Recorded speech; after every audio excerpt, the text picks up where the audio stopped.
What's up, guys? I'm Vlogs and Draws, and today we are reading Chapter 2 of The Scariest Book Ever. Bellum, what's the problem? I demanded. Stop howling. He dug his paws into the ground and refused to budge. Finally, Betty bent down and patted his back, smoothing him. I think he picked up on our fear. I said I read a thing online about how dogs can sense how their owners feel. I'm not afraid, Betty said, shaking her head. I just don't want to do this. Where is Uncle Wendell? Is he home or not? I thought maybe Bellum's house would bring Wendell outside, but the door remained closed. Silence inside.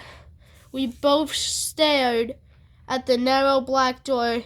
Bellum had stopped howling, but his back was still tensed.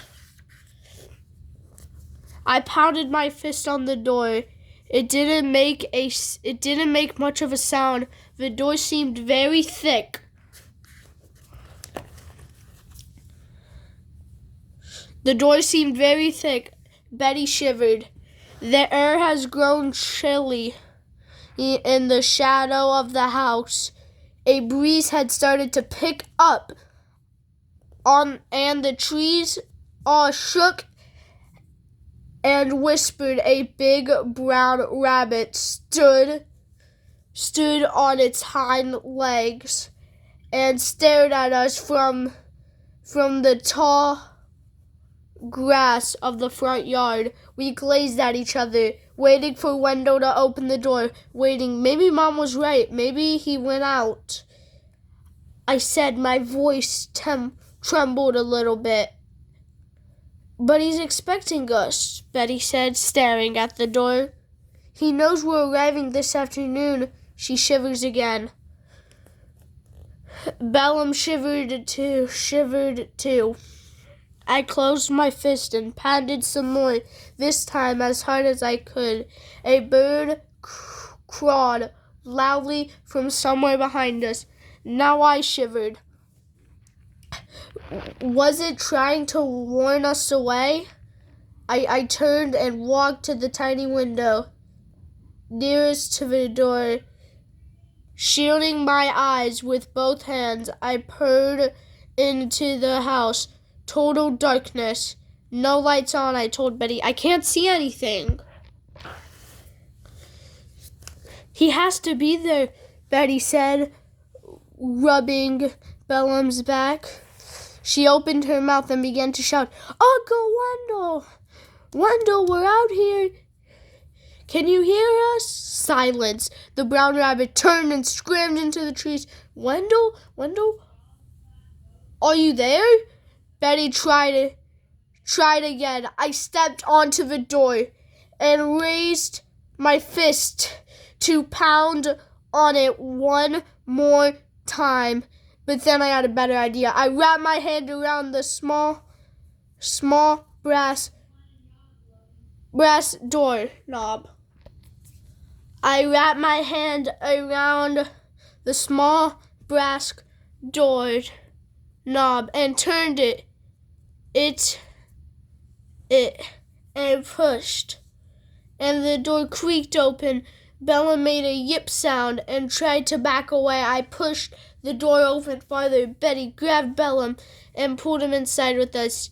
It was almost as dark as night. We both stopped and waited for our eyes to adjust.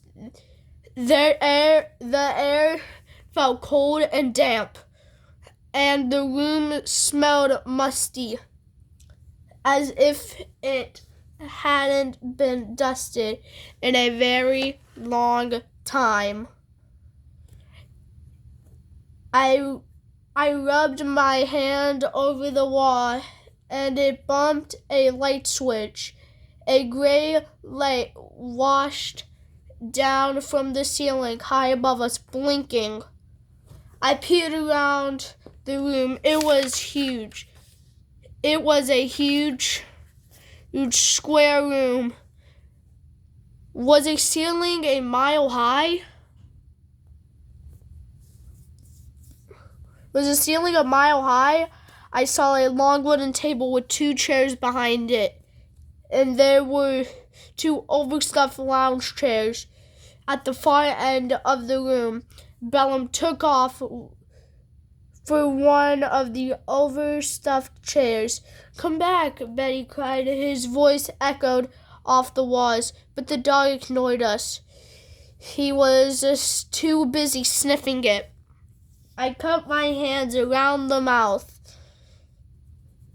"Wellen?"